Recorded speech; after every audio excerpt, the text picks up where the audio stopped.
Welcome to Health file.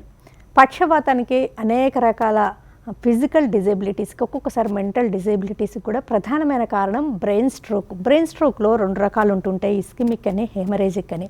మెదడులో రక్తనాళం చిట్లడాన్ని haemorrhagic stroke అంటూ ఉంటారు. మరి ఈ రక్తనాళం చిట్లడం అనే సిచ్యువేషన్ ఎందుకు ఎదురవుతుంటుంది? మరి వెంటనే ట్రీట్మెంట్స్ ఎలాంటివి ఉంటుంటాయి? ఎప్పుడైనా సర్జరీ లాంటివి కూడా అవసరం అవుతుంటాయా? బ్రెయిన్ స్ట్రోక్, హెమరేజిక్ స్ట్రోక్కి కారణాలు, ట్రీట్మెంట్స్లో వచ్చిన అడ్వాన్సెస్, ఈ వివరాలు అందించడానికి Apollo hospitals senior neuro surgeon doctor Kaushal Eepili గారు మనతో ఉన్నారు. ఆయన అడిగి మరిన్ని విషయాలు తెలుసుకుందాం. నమస్తే sir, welcome to the show. నమస్తే అండి. బ్రెయిన్ హెమరేజ్ అనే కండిషన్ అసలు ఏంటంటారు? సాధారణంగా మనం వింటూ ఉంటాం, అందరూ బ్రెయిన్ హెమరేజ్ అంటే మీరు కూడా ఎప్పుడు డిస్క్రైబ్ చేసినప్పుడు స్ట్రోక్ పరంగానే బ్రెయిన్ హెమరేజ్ వస్తుందని అనుకుంటున్నాం. కానీ అలా కాదు. బ్రెయిన్ హెమరేజ్ అంటే బ్రెయిన్లోని ఏ రకమైన బ్లీడింగ్ అయినా సరే దాన్ని బ్రెయిన్ హెమరేజ్ అంటారు. అది ఒక రకంగా చూస్తే బ్రెయిన్లోని డిఫరెంట్ లేయర్ వైజ్ ఉంటుంది. దాన్ని బట్టి వివిధ రకాలుగా దాని పేర్లు మారుస్తూ ఉంటాం ఆ హెమరేజ్ని. ఇప్పుడు బ్రెయిన్ ఒక మెంబ్రెయిన్తో కవర్ అయి ఉంటుంది. ఆ మెంబ్రెయిన్ పైన మన స్కల్ బోన్ ఉంటుంది. సో స్కల్కి మెంబ్రెయిన్కి మధ్యన కూడా బ్లీడింగ్ అవ్వచ్చు. దాన్ని అప్పుడు ఎక్స్ట్రా డ్యూరల్ హెమటోమా అంటాం. ఈ మెంబ్రెయిన్కి బ్రెయిన్కి మధ్యన కూడా బ్లీడింగ్ అవ్వచ్చు. అలాంటప్పుడు దాన్ని సబ్డ్యూరల్ హెమటోమా అంటాం. తర్వాత బ్రెయిన్ లోపలే బ్లీడింగ్ అవ్వచ్చు. అదేమో ఇంట్రాసెరిబ్రల్ హెమరేజ్ అంటాం. బ్రెయిన్ లోపల కూడా ఒక వాటర్ ఛానల్ ఉంటుంది, దాన్ని వెంట్రికులర్ సిస్టమ్ అంటాం. అందులో కూడా బ్లీడింగ్ జరగచ్చు. అలాంటప్పుడు దాన్ని ఇంట్రావెంట్రికులర్ హెమరేజ్ అంటాం. సో హెమరేజ్ అనేది ఒక జనరలైజ్డ్ పదం మనం వాడేది. బ్రెయిన్లోని ఏ రకమైన బ్లీడింగ్ ఉన్నా దాన్ని హెమరేజ్ అనేది సంబోధిస్తాం. రకరకాల లెవెల్స్లోని ఏ ప్లేన్స్లోని ఆ హెమరేజ్ ఉందో దాన్ని బట్టి మన ట్రీట్మెంట్ కూడా మారుతూ వస్తుంటుంది. అంటే రక్తనాళాల్లో చిట్లడం, బ్లీడ్ అవ్వడం అదే కాదు, ఎన్నో రీజన్స్ ఉంటాయి అంటారు. కరెక్ట్ అండి. ఇప్పుడు కామన్గా మనం బ్రెయిన్లో బ్లీడింగ్ ఎప్పుడు ఎన్కౌంటర్ చేస్తాం? ఏమైనా తలకు దెబ్బలు తగిలినాక కామన్గా వచ్చే ప్రెజెంటేషన్ అది. అందరికీ ఏ హెడ్ ఇంజరీ పేషెంట్ ఉన్నా సరే ఎంతో కొంత బ్లీడింగ్తో మనకి ప్రజెంట్ అవుతుంది. అది కామన్గా అన్నిటికన్నా సర్వసాధారణంగా మన డైలీలోని చాలామంది పేషెంట్స్ తలకు దెబ్బ తగిలి బ్లీడింగ్ అయ్యి వస్తారు. అది కూడా హెమరేజ్, బ్రెయిన్ హెమరేజ్లోనే ఒకటిది. సెకండ్ కామన్ ఏంటంటే స్ట్రోక్. మీరు ఇందాక చెప్పినట్టు రక్తనాళాలు చిట్లాక బ్రెయిన్లోకి రక్తం చిమ్మి అలాగా బ్రెయిన్లో హెమరేజ్ అవ్వడం వలన అది స్ట్రోక్ అనేది సెకండ్ కామన్. స్ట్రోక్లో కూడా మీరు చెప్పినట్టు వివిధ రకాల స్ట్రోక్లు ఉంటాయి. అందులో ఈ రకమైన స్ట్రోక్ అయితే ఆల్మోస్ట్ స్ట్రోక్స్లోనే ఒక 60%, 60% మందిలోని బ్లీడింగ్తోనే వస్తారు మన దగ్గరికి. అండ్ వేరే వివిధ రకాల కారణాలు ఉంటాయి. ఈవెన్ పిల్లల్లో కూడా పుట్టుకతోనే కూడా బ్లీడింగ్ అవ్వచ్చు. దాన్ని జర్మినల్ మ్యాట్రిక్స్ ఇంట్రావెంట్రికులర్ హెమరేజ్ అంటారు. వాళ్ళలో కూడా బ్లీడింగ్ అవుతుంది. సో ఓన్లీ స్ట్రోక్తోని ఎల్డర్లీ పీపుల్కే బ్రెయిన్ హెమరేజ్తోని ప్రాబ్లం ఫేస్ చేయడం కాదు, అన్ని ఏజ్ గ్రూప్స్ వాళ్ళు కూడా బ్రెయిన్ హెమరేజ్ని ఫేస్ చేయొచ్చు. ప్రెగ్నెంట్ ఫీమేల్స్లో కూడా కొన్నిసార్లు కొన్ని రక్తనాళాలు బ్లాక్ అయిపోయి దాంతో హెమరేజ్ అయ్యి మనకు మళ్ళీ ప్రెజెంట్ అయ్యి రావచ్చు.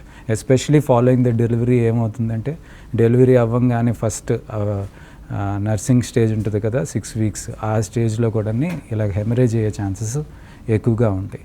కొన్నిసార్లు బ్రెయిన్ రక్తనాళాల్లో కూడా చిన్న చిన్న లోపాలు ఏర్పడుతుంటాయి. చిన్న బ్లబ్స్ లాగా, బొడుపుల్లాగా ఏర్పడి అవి చిట్లి బ్రెయిన్లో హెమరేజ్ కింద రావచ్చు. కొంతమందిలో ఏమవుతుందంటే రక్తనాళాల్లోని డెవలప్మెంట్లో మార్పులు ఉండడం వలన వాస్కులర్ అనామలీస్ అంటాం, దానివల్ల కూడా బ్రెయిన్లోని బ్లీడింగ్ అవ్వచ్చు. ఇవి ఒక్కటే కాకుండా డ్రగ్స్ వలన కూడా, లివర్ డిసీజ్ వలన, కొన్ని మెడిసిన్స్ వలన, ఇప్పుడు చాలామంది blood thinners, heart stenting, valve replacement తర్వాత కొన్ని మెడిసిన్స్ వాడతారు. దానివల్ల కూడా బ్రెయిన్ హెమరేజ్ వచ్చే ఛాన్సెస్ ఉంది. ఆల్కహాలిక్ లివర్ డిసీజ్ వలన వస్తాయి. Drug addicts like cocoon drug addicts వాళ్ళలో కూడా బ్రెయిన్ హెమరేజ్ రావచ్చు. అంటే ఇలా డిఫరెంట్ లెవెల్స్లో హెమరేజ్, అంటే బ్రెయిన్లో డిఫరెంట్ లెవెల్స్లో హెమరేజ్ అనే దానికి ఇప్పుడు మీరు కొన్ని రీజన్స్ చెప్పారు. అలాగే హైపర్ టెన్షన్ అండ్ డయాబెటీస్, ఇవి కూడా కారణాలు. సో మనకి ఈ brain haemorrhage main risk factors మనం ఏంటంటే, చాలా వరకు ఇప్పుడు కొన్ని డిసీజెస్ ఉన్నాయనుకోండి, దానికి ఫలానా దీనివల్ల ఇది వచ్చింది అని చెప్తాం. ఇప్పుడు మలేరియా వచ్చిందంటే మలేరియాకి సంబంధించినంత వరకు ఏదైతే ప్లాస్మోడియం వైవాక్స్ అని, ప్లాస్మోడియం ఫాల్సిపారం అని ఒక దీని వల్ల జర్మ్ వలన వస్తుంది, దానికి తగ్గట్టు ట్రీట్మెంట్ ఇస్తాం. వేరేజ్ బ్రెయిన్ హెమరేజ్కి ఒకటి కారణం కాదు, అన్నిటికీ ఈ రావడానికి కొన్ని పరిస్థితులు దోహదం చేస్తాయి, risk factors. It's a life style disease. So అలాంటి వాటిలో most common are commonest risk factor is hypertension, రక్తపోటు. అధిక రక్తపోటు వలన మ్యాక్సిమం టైం మనం బ్రెయిన్ హెమరేజ్తో పేషెంట్ ప్రజెంట్ అవుతారు. ఆ ఒక్కటే కాకుండా పర్సనాలిటీ, టైప్ ఏ పర్సనాలిటీ అంటారు. అంటే ఏంటంటే ఎక్కువగా కంగారు పడేవాళ్ళు, ప్రతి చిన్నదానికి ఎక్కువ కంగారు పడుతుంటారు. That is one type of, ఒక రకమైన వాళ్ళ పర్సనాలిటీ డిసార్డర్. వాళ్ళు చిన్న వాటికి కూడా ఎక్కువ స్ట్రెస్ తీసుకుంటారు. ఆ స్ట్రెస్ ఈజ్ వన్ అనదర్ ఒక ఫ్యాక్టర్ ఈ హెమరేజ్కి రిస్క్ ఫ్యాక్టర్. అది అవే కాకుండా స్మోకింగ్ ఈజ్ అనదర్ మరో రిస్క్ ఫ్యాక్టర్. హై కొలెస్ట్రాల్, ఇవన్నీ కూడా మనకి బ్రెయిన్ హెమరేజ్ అయ్యేదానికి ఛాన్సెస్ ఉంటాయి. విక్రమ్ గారు కాల్ చేద్దామండి. విక్రమ్ గారు. డాక్టర్ గారికి నా క్వశ్చన్ అండి, మన బ్రెయిన్ హెమరేజ్ లోని ఎర్లీ వార్నింగ్ సిస్టమ్ అంటే ఎర్లీ వార్నింగ్ సైన్స్ ఏముంటాయండి పేషెంట్ కి?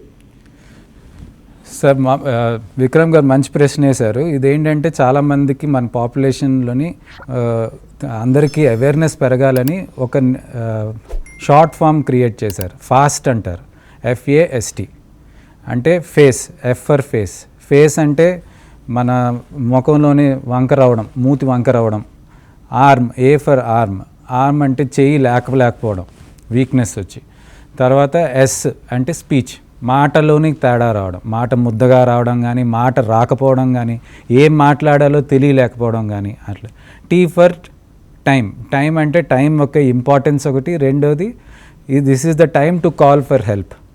అంటే ఇవి చాలా మైనర్ బ్లీడింగ్ ఉన్న వాళ్ళకి ఫస్ట్ ఇది ప్రజెంట్ అవుతుంది. మనం అక్కడ కానీ మనం డిలే చేసామంటే పేషెంట్కి వాంతులు, తలనొప్పి, కోమాలోకి వెళ్ళిపోవడం, కంప్లీట్గా పారాలసిస్ వచ్చేయడం, అట్లా పరిస్థితికి రావచ్చు. శరీరం అంతా రక్తనాళాలు ఉన్న బ్రెయిన్లోనే రక్తనాళాలు చిట్లడం అనే సిచ్యువేషన్ ఎందుకు ఉంటుందంటారు?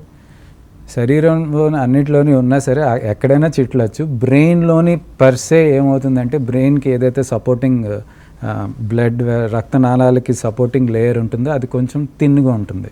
సో అదొక స్పెషల్ ఇది ఉంటుంది. దానివల్ల హార్ట్ నుంచి బ్రెయిన్కి ఏదైతే బ్లడ్ సప్లై అవుతుందో డైరెక్ట్ కనెక్షన్ ఉంది. So blood pressure is directly అక్కడికి ట్రాన్స్మిట్ అవుతుంది, హై ప్రెషర్.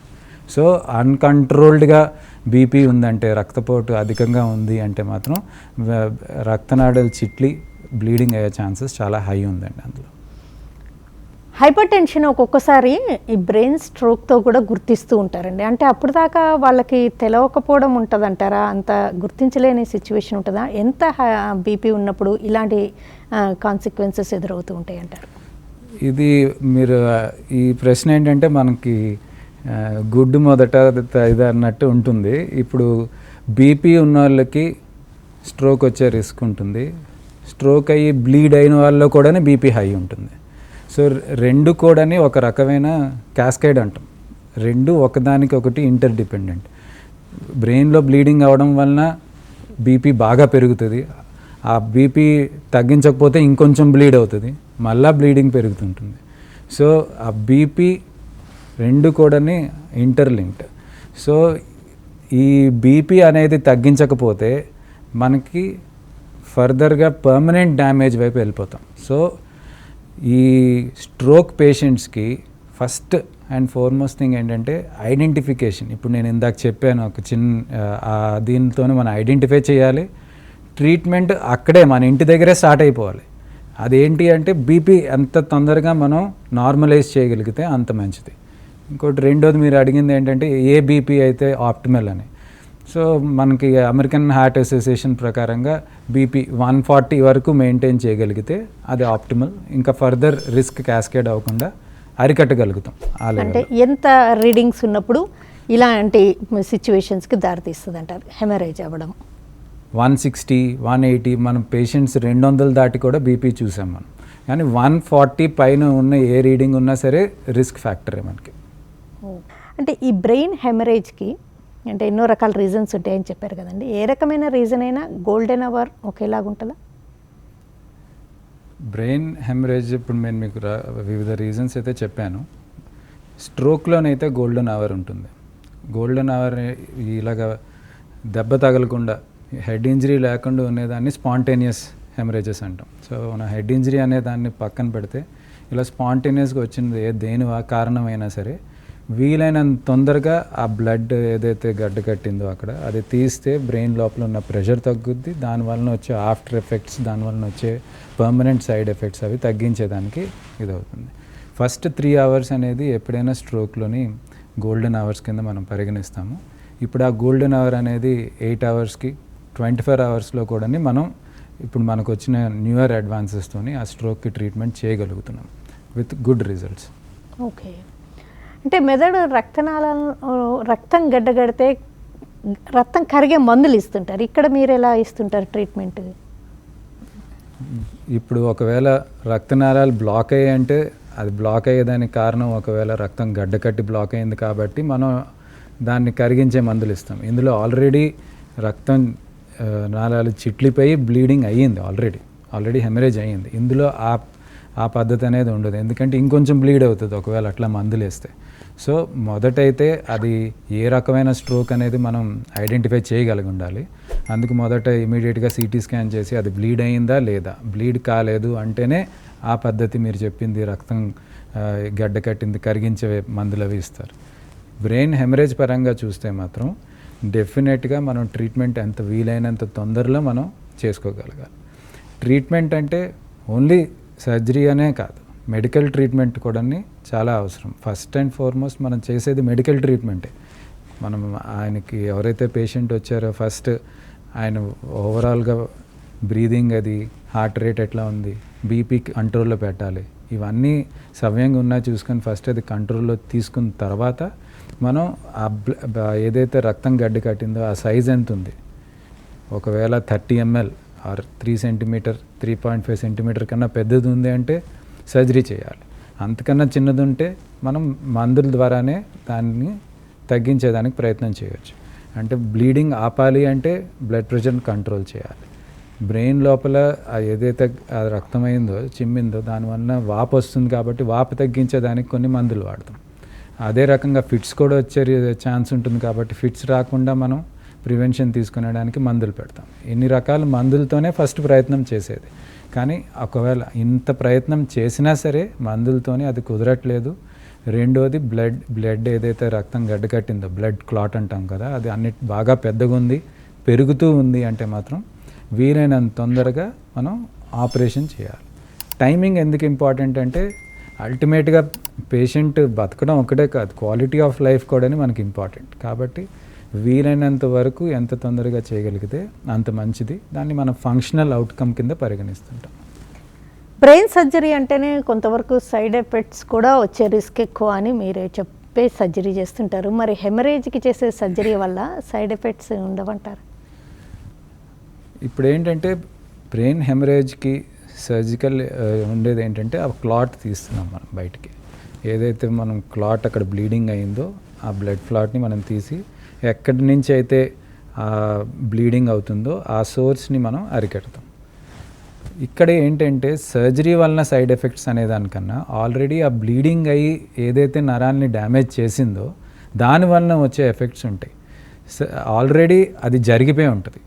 ఇప్పుడు మనం బ్రెయిన్ ఒక సూపర్ కంప్యూటర్ లాగా పరిగణిస్తాం. బ్రెయిన్లోని ప్రతి చిన్న పార్ట్ కూడా ఒక సెపరేట్ ఫంక్షన్కి అది పనికొస్తుంది. ఈ చెయ్యి మూవ్ చేయాలంటే పలానా స్విచ్, ఒకవేళ మాట్లాడడానికి వేరే స్విచ్. సో ఏదైతే హెమరేజ్ అయిందో, ఏ పార్ట్లో హెమరేజ్ అయిందో ఆ ప్రాబ్లమ్స్ మనకు కనిపిస్తాయి. Left half of the brain right side బాడీని కంట్రోల్ చేస్తుంది. సో లెఫ్ట్ హాఫ్లోనే ఒకవేళ హెమరేజ్ అయితే రైట్ సైడ్ పక్షవాతం లాగా రావచ్చు, రైట్ సైడ్లో ఉంటే లెఫ్ట్ సైడ్ పక్షవాతం రావచ్చు, మాట పడిపోవచ్చు. ఇవన్నీ కూడా ఆ స్ట్రోక్ వలన, అంటే ఆ హెమరేజ్ జరగడం వలన వచ్చే ప్రాబ్లం. మనం ఏదైతే ఆపరేషన్ చేస్తున్నామో ఇది ఆ హెమరేజ్ జరగడం వలన ఏదైతే నరాలని ఒత్తిడి కలిగిస్తుందో, వాపు వస్తుందో దాన్ని తగ్గించేదానికి మనం ఆపరేషన్ చేస్తున్నాం. సాంబశివరావు గారు కాల్ చేద్దాం. సాంబశివరావు గారు చెప్పండి స్వామి. నమస్తే అండి, మీ క్వశ్చన్ అడగండి డాక్టర్ గారిని. స్వామి, ఒక 15 ఏళ్ళ నుంచి బీపీ ఉంది స్వామి. చెప్పండి సాంబశివరావు గారు. స్వామి నమస్తే స్వామి. నమస్తే సార్. స్వామి నాకు 15 సంవత్సరాల నుంచి బీపీ ఉంది. ముందు స్టామినా 5 కానించి ఇప్పుడు తెర్మసాల్ 40 mg వాడుతున్నాను స్వామి. అది అన్ఎక్స్పెక్టెడ్ గా ఒక్కసారి 150, 160, 90, 100 ఉంటుంది స్వామి. ఒక్కొక్కసారి అన్ఎక్స్పెక్టెడ్ గా ఏదన్నా ఇంటే. సో ఈ బీపీ అనేది మనం రెగ్యులర్గా మీరు చెకప్ చేసుకుంటూ ఉండాలి కదా. మీ బీపీ చూస్తున్న డాక్టర్కి, హార్ట్ డాక్టర్ అయినా లేకపోతే ఫిజిషియన్కి అయినాను, మీరు బీపీ అనే దానికోసం మీరు రెగ్యులర్గా చెకప్కి వెళ్ళాలి. బీపీ కంట్రోల్లో పెట్టుకోవాలి. ఇప్పుడు 2 మెడిసిన్స్ వేస్తున్నారు, దానివల్ల కూడా బీపీ మీకు అధికంగా ఉంది అంటే దాన్ని కూడా మెడిసిన్ అడ్జస్ట్ చేసుకుంటే మేలు జరుగుతుంది. సో మీరు చెప్పిన దాని ప్రకారంగా ఇప్పుడు బీపీ మధ్య మధ్యన ఎక్కువ అవుతుంది, నాకు స్ట్రెస్ లెవెల్ పెరుగుతుంది అని అంటున్నారు కదా. సో మనం ఏంటంటే కొన్ని మార్గాలు ఎంచుకోవాలి. కొంచెం స్ట్రెస్ అనేది కొంచెం తగ్గించుకోవాలి, రోజు కొంచెం వ్యాయామం అనేది చేసుకోవాలి, తర్వాత ఫ్యాట్ కానీ ఆయిలీ ఫుడ్ కానీ కొంచెం తగ్గించుకొని కొలెస్ట్రాల్ కూడా మన కంట్రోల్ ఉండేటట్టు చేసుకుంటే దీంతో పాటు అది కూడా కలిసి వస్తుంది. నెక్స్ట్ కాల్ చేద్దామండి. హలో హలో నమస్తే. నమస్తే, చెప్పండి మీ క్వశ్చన్ అడగండి. అదేనండి, నాకు బ్రెయిన్లోన కొన్ని రక్త కణాలు బ్లాక్ అయ్యాయని చెప్పారు. చెప్పండి సార్. సార్ నాకు బ్రెయిన్లోన కొన్ని రక్త కణాలు బ్లాక్ అయ్యాయని చెప్పారు. ఎంఆర్ఐ చేయించాము, ఈసీ చేయించాము, సిటీ స్కాన్ చేయించాము సార్. కొన్ని మందులు వాడాము, అది తగ్గడం లేదు సార్. ఒక హాఫ్ రైట్ సైడ్ మొత్తం తిమ్ముళ్ళు వచ్చేస్తాను సార్. మీ వయసు ఎంతండి? నాది ఇప్పుడు 50 అవర్స్ సార్. మీకు తిమ్మిర్లకి అక్కడ బ్రెయిన్లోని ఏదైతే బ్లాక్ అయ్యి అన్నారు కదా, దానికి సంబంధం లేదండి. ఇప్పుడు ఏమవుతుందంటే బ్రెయిన్లోని ఏదైతే రక్తం సరఫరా అవుతుందో అవి పెద్ద రక్తనాళాలు ఉంటాయి, చిన్న రక్తనాళాలు ఉంటాయి. చిన్న రక్తనాళాలు కానీ బ్లాక్ అయినా సరే, అంటే కొంచెం పెద్ద వయసు వచ్చేసరికి చిన్న రక్తనాళాలు బ్లాక్ అవ్వచ్చు. అది కూడా షుగర్ ఉన్న వాళ్ళకి, బీపీ ఉన్న వాళ్ళకి, కొలెస్ట్రాల్ హై ఉన్న వాళ్ళకి, కొంచెం ఫ్యాటీగా ఉన్న వాళ్ళకి, ఇలాగా వాళ్ళల్లోనే అది బ్లాక్ అయ్యే ఛాన్సెస్ ఎక్కువ ఉంటుంది. అవి చిన్న చిన్న రక్తనాళాలు బ్లాక్ అయినంత మాత్రాన మనకైతే పెద్దగా ఇబ్బంది కలగదు మీకు. అందుకే ఆ పక్షవాతం కానీ వీక్నెస్ కానీ అట్లాంటిది అయితే ఏమీ లేదు. సో ఆ బ్లాక్స్ ఇంకా పెద్ద రక్తనాళాలు అవ్వకుండా ఉండడానికి మాత్రమే మనం మందులు అవి ఇస్తాం. మందులు అంటే ఏంటి? రక్తం పలచబడే మందులు ఇస్తాం. మీకు తిమ్మిరికి మాత్రం ఈ ఏదైతే మీకు బ్రెయిన్లో బ్లాక్స్ కనబడుతుందో మీ కాళ్ళల్లో తిమ్మిరికి ఆ బ్లాక్స్కి సంబంధం లేదు సార్. అది వేరే రీజన్స్ అవ్వచ్చు, దానికి మనం ట్రీట్మెంట్ వేరేగా ఇవ్వాలి. బ్రెయిన్కి సంబంధించిన సర్జరీలో లేటెస్ట్ డెవలప్మెంట్ అంటే ఏదని చెప్తారు? మనం ఇప్పుడు బ్రెయిన్ హెమరేజ్ పరంగా మనం మాట్లాడుకుంటే, బ్రెయిన్ హెమరేజ్కి ఇందాక నేను చెప్పినట్టు రక్తం ఏదైతే బ్లడ్ క్లాట్ ఉందో అది మనం తీయాలి. ముందర రోజుల్లోని ఏదైతే డీప్ పార్ట్ ఆఫ్ ది బ్రెయిన్లోని బ్లడ్ క్లాట్ అవుతుంటే వదిలేసేవారు, ఏమీ చేయలేక. ఎందుకంటే అంత లోపలికి ఉంది కాబట్టి, డేంజరస్ కాబట్టి టచ్ చేయకుండా వదిలేసేవారు. తర్వాత ఏంటంటే మనం బోన్ పెద్దగా ఓపెన్ చేసి, బోన్ ఫ్లాప్ లాగా ఓపెన్ చేసి, దాని ద్వారా మనం లోపలికి వెళ్ళి ఆ బ్లడ్ క్లాట్ తీస్తాం. చాలాసార్లు ఏమవుతుందంటే ఆ మెదడు అంత వాపు ఉండడం వలన ఆ బోన్ కూడా బయట పెట్టివ్వాల్సి వచ్చేది. వెనక్కి మళ్ళీ రీప్లేస్ చేయకుండా పొట్టలో స్టోర్ చేయడమో, లేదంటే బోన్ బ్యాంక్స్ అని ఉంటాయి మన దగ్గర, ఆ బోన్ బ్యాంక్లో స్టోర్ చేయడం, అట్లా చేస్తూ ఉంటాం. ఇప్పుడు కొత్తగా ఏంటి అంటే మినిమల్లీ ఇన్వేజివ్ సర్జరీ, ఈ హెమటోమా తీయడానికి. సో మనం ఏంటంటే ఒక 10 mm హోల్ వేసి ఎండోస్కోప్ లాంటిది, కెమెరా లాంటిది పెడతాం. ఇప్పుడు మనం పొట్టలోని లాప్రోస్కోప్ ఎట్లా పెడతామో, గాల్ బ్లాడర్ సర్జరీ అది బాగా అందరికీ ఫేమస్ అయింది కాబట్టి చెప్తున్నా. అలాగే మన బ్రెయిన్లో కూడా అదే ప్రక్రియతోనే, అదే ఇన్స్ట్రుమెంటేషన్తో ఆ క్లాట్ అనేది తీయగలుగుతాం. ఫాస్ట్గా అవుతుంది, ఆ బోన్ అనేది ఎక్కువ తీయం, రికవరీ కూడా ఫాస్టర్ ఉంటుంది, అవుట్కమ్స్ కూడా బాగానే ఉంటుంది. ఓకేనండి డాక్టర్ కౌశల్ గారు, బ్రెయిన్ హెమరేజ్కి కారణాలు ఏంటి, ఎలాంటి రిస్క్ ఫ్యాక్టర్స్ ఉంటాయి, ఎవరు ఎలాంటి విషయాలు అబ్జర్వ్ చేసుకోవాల్సి ఉంటుంది, ఫాస్ట్ అంటే ఏంటి, and brain haemorrhage treatment options ఎలాంటివి ఉన్నాయి, ఎప్పుడు సర్జరీ గురించి ఆలోచించాలి, అండ్ నవేడేస్ సర్జరీలో మినిమల్లీ ఇన్వేజివ్ సర్జరీస్ ఎలా చేయగలుగుతున్నారు వివరంగా తెలియజేసినందుకు థ్యాంక్స్ ఎలాట్ అండి. నమస్తే. ఇది ఇవాల్టి హెల్త్ ఫైల్. నమస్తే.